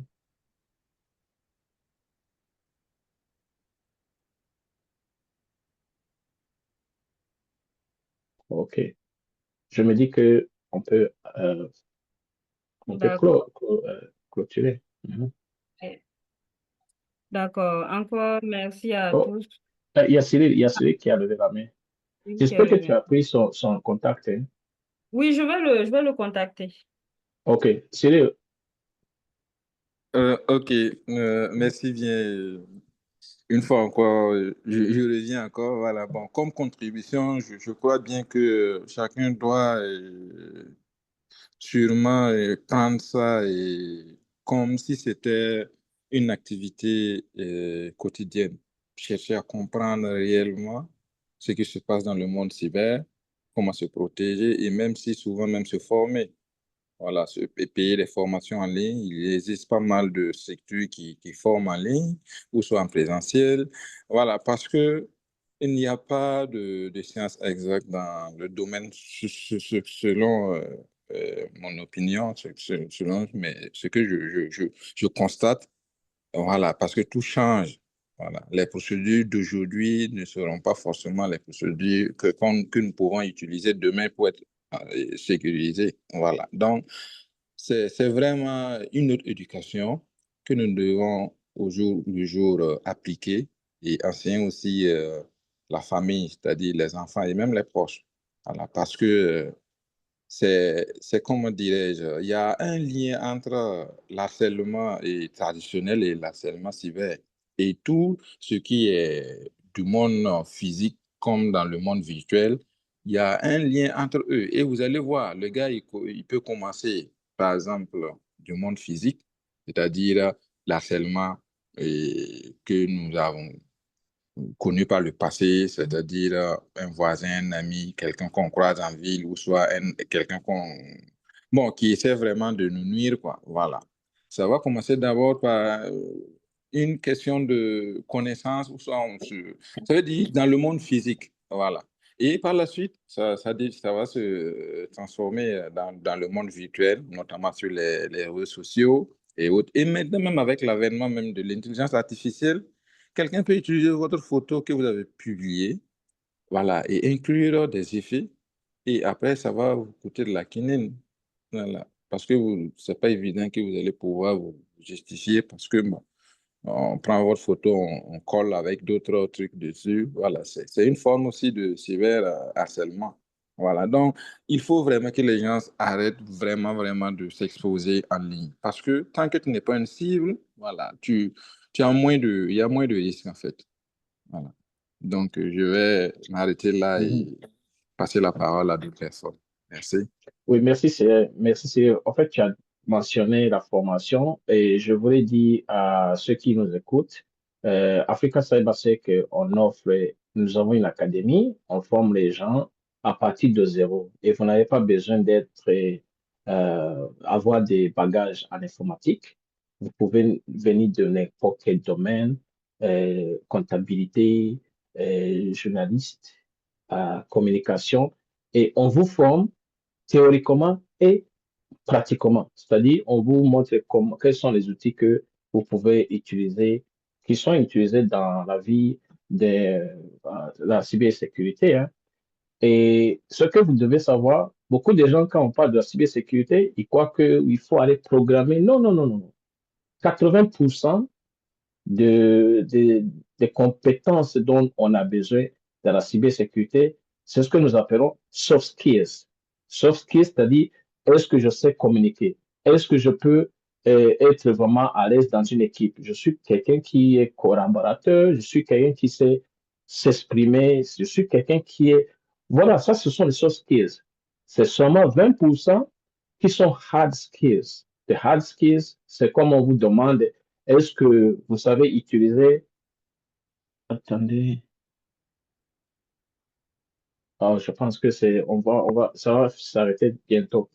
Est-ce que vous savez utiliser, par exemple, un scanner? C'est comme aujourd'hui, si vous savez conduire une voiture, vous n'avez pas besoin d'être ingénieur en mécanique pour changer le pneu, pour mettre de l'essence. Voilà. Merci. Je pense qu'il y a Bakis qui a une question. Oui, bonsoir à tous. Ce n'est pas une question, c'est juste une petite contribution voilà, à ce panel. Déjà, j'aimerais vous remercier et vous féliciter pour l'organisation de ce panel très enrichissant. Merci pour les partages de connaissances. J'aimerais aussi interpeller les uns et les autres sur la question de la culture numérique. Voilà, on parle ici de cyberharcèlement, oui, mais c'est quelque chose qui évolue. Voilà, donc on a tous besoin de s'informer, de se cultiver sur les nouveautés en matière de cyberharcèlement.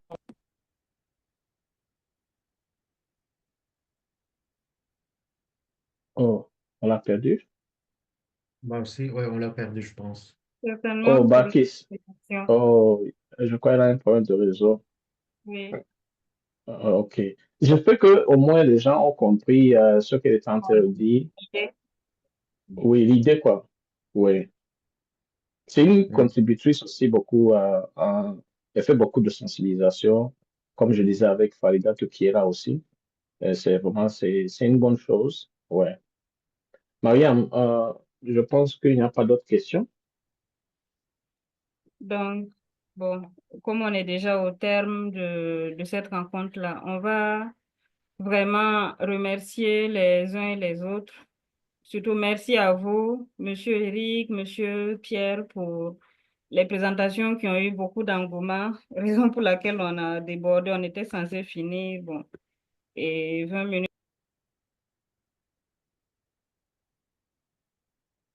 Ah, Oh, Mariam. on a perdu Mariam aussi, je Pardon. pense. Oh, Voilà, oh, mon micro. Je disais merci aux uns et aux autres et tous ceux qui sont restés jusqu'à présent. Compte tenu de l'heure, on a un tout petit peu débordé. Et merci pour les questions et les apports qui ont montré vraiment l'engouement sur la thématique. Et je reviens un peu sur Monsieur Cyril Korogo qui craignait qu'on ait et comment on appelle ça, qu'on s'éloigne du sujet, qu'on parle plutôt de sensibilisation à la cybersécurité au lieu du harcèlement. C'est comme Monsieur Pierre l'a dit entre-temps, l'ingénierie sociale, en fait, c'est le moyen utilisé pour parvenir à ce cyberharcèlement-là. Et si on veut vraiment atteindre les objectifs, il faut sensibiliser les gens, il faut les rappeler pour les bons réflexes et les bonnes méthodes à adopter et pour protéger leur compte. Et on n'oublie pas également le côté communication, c'est-à-dire les victimes, celles qui sont victimes souvent, il faut parler aux gens, il faut informer. Au Burkina, ici, on a la plateforme, Alerte BCLCC qui est là. En cas de problème ou en cas de suspicion de harcèlement ou d'autres crimes, on peut alerter sur cette plateforme-là. Il y a des gens qui sont là qui pourront soutenir et voilà, appuyer pour réduire et pour ne pas que le phénomène prenne de l'ampleur. Donc, encore merci à tous. Et Monsieur Eric, Monsieur Pierre, je ne sais pas si vous avez quelque chose à ajouter. bien. Non, pour moi. Je pense, non, je suis content. Enfin, je suis content qu'il y ait eu beaucoup d'échanges avec les gens autour de cet webinaire. C'était plutôt enrichissant de notre façon. Enfin, les apports, enfin, ce qui a été apporté comme contribution, c'était quelque chose de. C'était vivant, je vais dire. C'était un webinaire vivant avec beaucoup d'interactions. C'est très bien. Je suis content. Je remercie tout le monde. Oui, merci tout le monde. Et, moi, ce que je peux dire, j'espère que au moins tout un chacun dans cette audience va pouvoir partir au moins avec quelque chose que elle a gagné ou bien quelque chose d'intéressant ou bien astuce que elle a appris. Parce que c'est ça qui est au fait le but de ces genres de sensibilisation. On sensibilise pour que les gens puissent comprendre et vous n'êtes pas obligé d'être dans la cybersécurité, mais au moins vous puissiez avoir des astuces dans la vie courante, savoir comment vous protéger. Merci en tout cas et bon week-end à tout le monde. Mariam, à toi. Voilà, merci bien à vous et je réitère également les remerciements. Et on se donne rendez-vous prochainement, voilà, pour d'autres rencontres, pour d'autres sujets. Bon week-end à vous. Bon week-end. Bon week-end. Merci beaucoup.